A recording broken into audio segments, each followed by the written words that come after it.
Wakhan Tanka, pity me. In the name of the people, I offer you this sacred pipe. Wherever the sun, the moon, the earth, the 4 points of the wind, there you are, always. Save the people, I beg you. We want to live. Guard us against all misfortune. Pity me. Tatchanka e Yotchanka.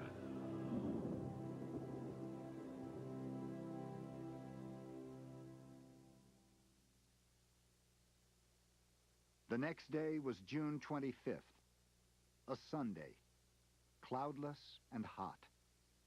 Custer's Crow scouts spotted the village from a distant hilltop. They called Custer up to have a look.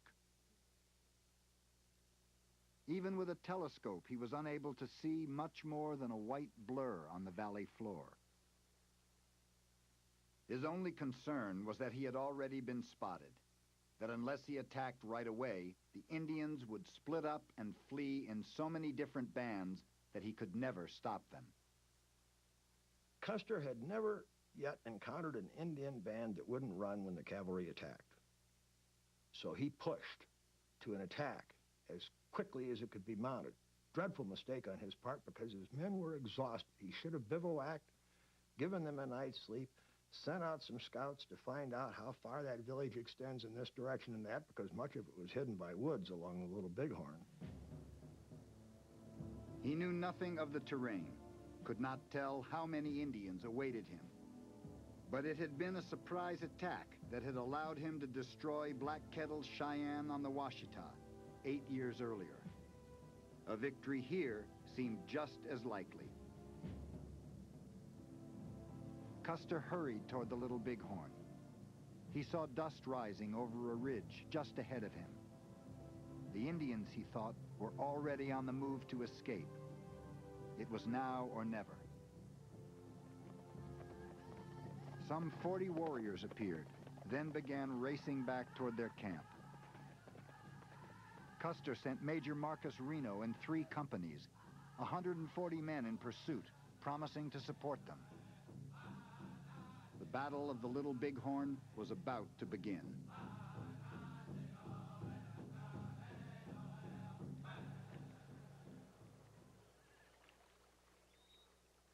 It was somewhere past the middle of the afternoon, and all of us were having a good time.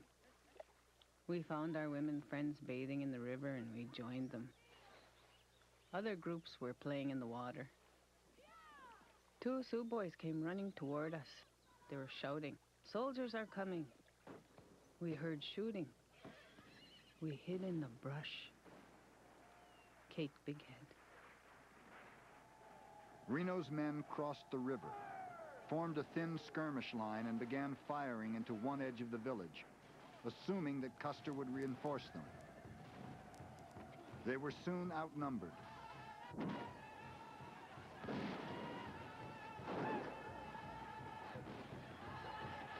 Reno ordered a retreat.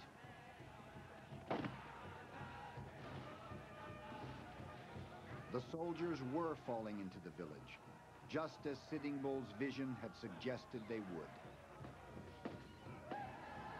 More Indian warriors swarmed out of the village.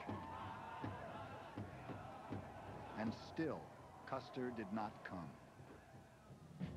Instead of following Reno into the valley, he had led his 5 companies of 210 men toward a ridge, convinced the Indians were fleeing, and that by charging down into the village from there, he could cut them off. He sent some of his scouts to go look over the hill.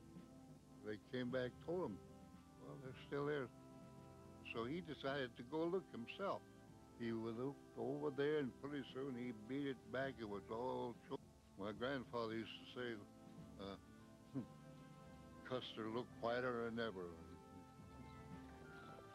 Custer was outnumbered more than 4 to 1, but he led his troops down toward the village, firing as they came.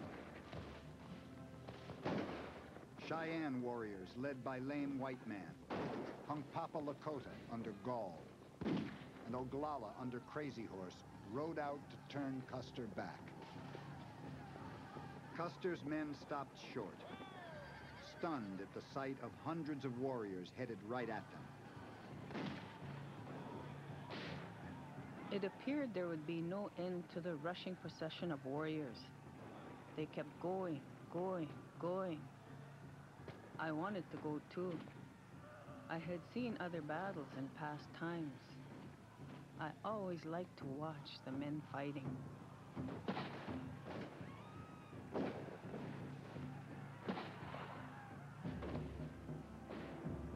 The soldiers began a headlong retreat toward the summit of a long, high ridge.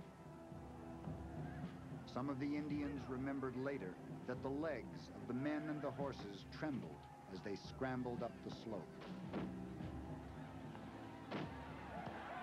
I called to my men. This is a good day to die. Follow me. As we rushed upon them, the soldiers dismounted to fire, but they did very poor shooting.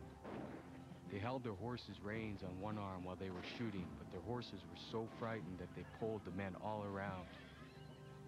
And a great many of their shots went up into the air and did us no harm. Low Dog. I charged in. A tall, well-built soldier saw me coming. When I rushed him, he threw his rifle at me without shooting. We grabbed each other and wrestled there in the dust and smoke. He hit me with his fists on the jaw and shoulders, then grabbed my long braids with both hands, pulled my face close and tried to bite my nose off. I yelled as loud as I could to scare my enemy, but he would not let go. Finally, I broke free. He drew his pistol. I wrenched it out of his hand and struck him with it 3 or 4 times on the head. Knocked him over, shot him in the head, and fired at his heart. Oh, Hechito, that was a fight, a hard fight, but it was a glorious battle. I enjoyed it. White Bull.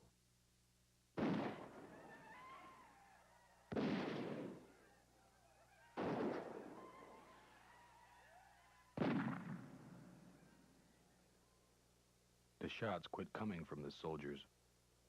Warriors who had crept close to them began to call out that all the white men were dead. All of the Indians were saying these soldiers went crazy and killed themselves. I do not know. I could not see them, but I believe they did so. Wooden Leg.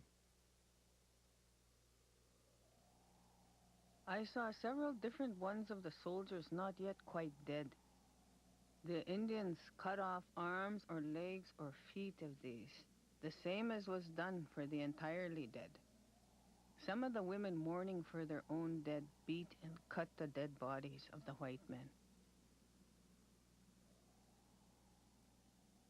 The soldiers, one Lakota remembered, were as good men as ever fought.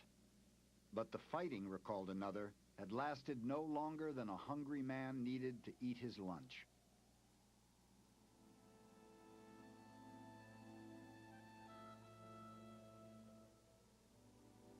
In the end, all of the men in Custer's command, 210 of them, lay dead.